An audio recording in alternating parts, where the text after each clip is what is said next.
शेतकरी एकत्र आले तर एक कारखाना उघडतात, नोकऱ्या देतात, वाहनांना काम लागतं, विभागातल्या मुलांना काम लागतं.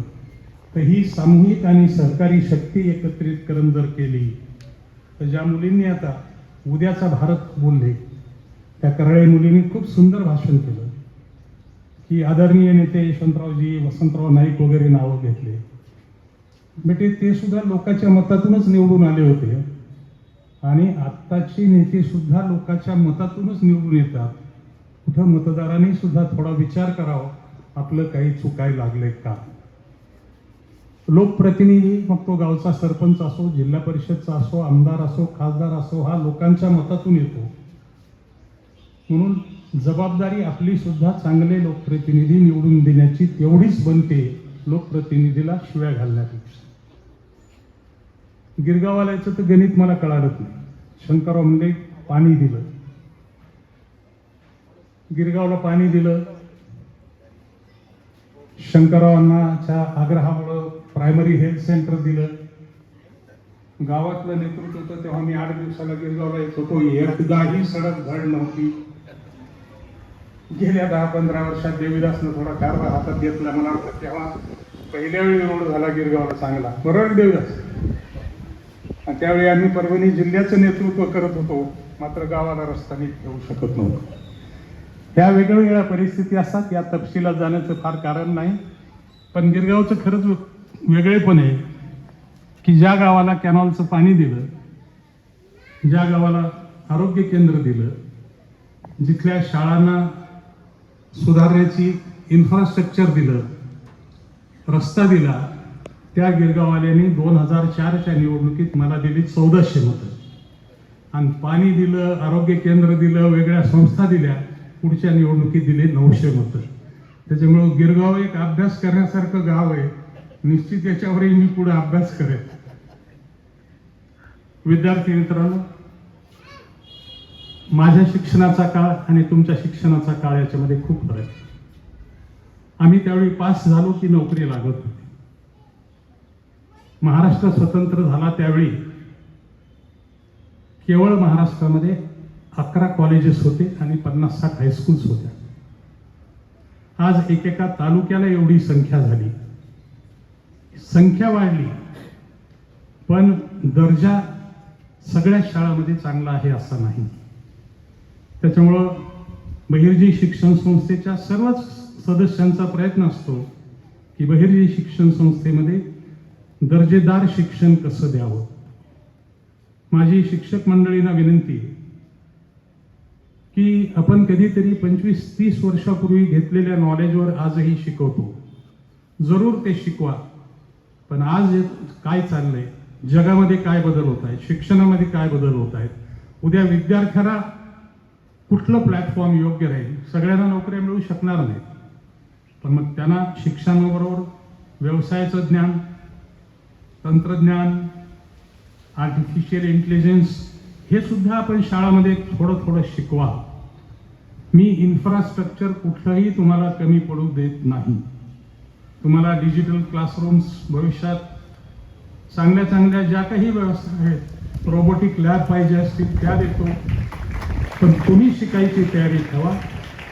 आणि विद्यार्थी मित्रांना सांगतो की अजिबात पुण्या मुंबईच्या मुलांची भीती बाळगू नका. बुद्धीचा ठेका काही पुण्याच्या आणि मुंबईच्याच मुलांनी घेतलेला नाही.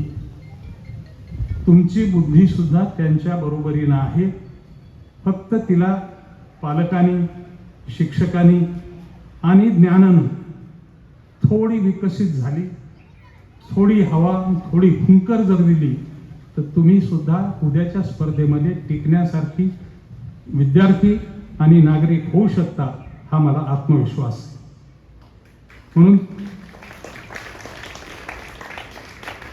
शिक्षणामध्ये 2-3 गोष्टी ठेवा.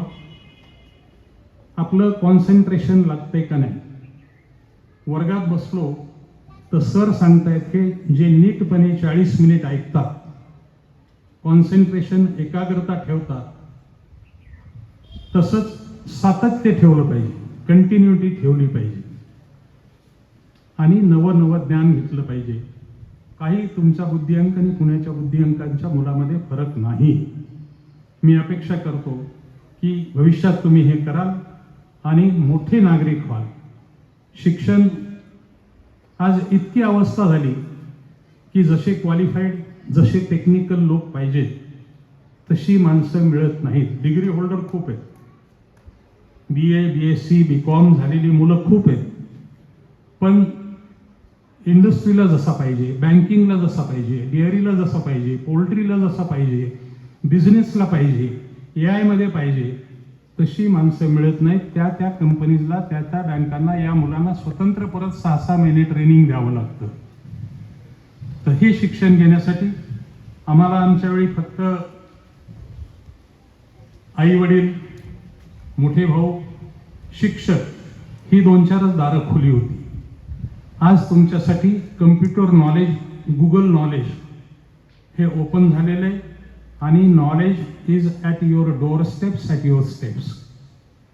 तुमच्या हातात, तुमच्या जवळ ज्ञान आहे, फक्त ते नीटपणे आत्मसात करण्याचा प्रयत्न करा. ते जर केलं तर तुम्ही IAS होऊ शकता, MPSC होऊ शकता, वेगवेगळ्या क्षेत्रामध्ये मोठी भरारी घेऊ शकता आणि ज्यांना हे नाही जमलं ते आपल्या स्वतःच्या व्यवसायात सुद्धा नीटपणे काम करू शकतात. वेगवेगळ्या ठिकाणी वेगवेगळे पण. आपल्याकडे शिक्षकाला तेवढं महत्त्व दिलं जात नाही.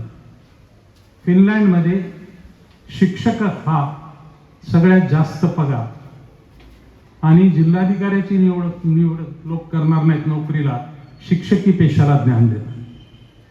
ऑस्ट्रेलियामध्ये प्लंबिंग, नळ जोडणी करणारा, पाईप फिटिंगवाला याला खूप महत्त्व आहे. आपल्याकडे शिक्षित खूप आहे, पण सुशिक्षित आणि गरजेप्रमाणे जसं ज्ञान पाहिजे तसे विद्यार्थी खूप कमी पडत आहेत. म्हणून शिक्षक वृंदांना सांगतो की तुमच्या रेग्युलर टीचिंगच्या सोबत थोडं एक 5 मिनिट वेगळं नवीन नॉलेज मुलांना देत जा. ते जर तुम्ही केलं तर यांना एक्सपोजर मिळेल आणि एकदा एक्सपोजर मुलांना मिळालं तर आपली मुलं सुद्धा भविष्यात आपण करू शकतो. आपली वसमतची शाळा मराठवाड्यामध्ये सुंदर माझी शाळामध्ये प्रथम आली. तेच शिक्षक, तेच सगळे, पण गेल्या वर्षी आपल्या शाळेला मराठवाड्यात पहिलं पारितोषिक मिळालं. आपलं वसमतचं कॉलेज NAC म्हणून आहे, ॲक्रेडिटेशन एजन्सी. NACच्या परीक्षेमध्ये A+ ग्रेड मिळवलं आणि इथल्या स्वामीनंद विद्यापीठामध्ये आपलं कॉलेज पहिलं आलेलं आहे. तर गिरगावच्या शाळेने सुद्धा तो बदल करून भविष्यात स्पर्धेमध्ये आपल्या शाळेचं नाव आणावं एवढीच अपेक्षा करतो. पुन्हा एकदा आजच्या 15 ऑगस्टच्या स्वातंत्र्य दिवसाच्या मनापासून शुभेच्छा देतो. आणि हे सगळं करताना डोंट टेक टेन्शन. जे ताण घेतात मनावर ते काही करू शकत नाही. शिक्षण सुद्धा अगदी लाईट मूडमध्ये घेतलं पाहिजे. शेतकरी आत्महत्यानंतर आज चर्चेचा विषय झाला विद्यार्थी आत्महत्या. अजिबात ताण न घेता लाईट मोडमध्ये शिक्षण घ्यायचं, हसायचं, खेळायचं, शिकायचं, तर ध्येय तुम्हाला प्राप्त करायला फार जड जाणार नाही. नुसतं बुक बघ, पुस्तकातला किडा सुद्धा होऊ नका. सगळ्या क्षेत्रामध्ये, स्पोर्ट्समध्ये राहिलं पाहिजे, डिबेट्समध्ये राहिलं पाहिजे, डिस्कशन्समध्ये राहिलं पाहिजे. किती आता ही शंकररावची नात एवढी छोटी, किती छान भाषण केलं.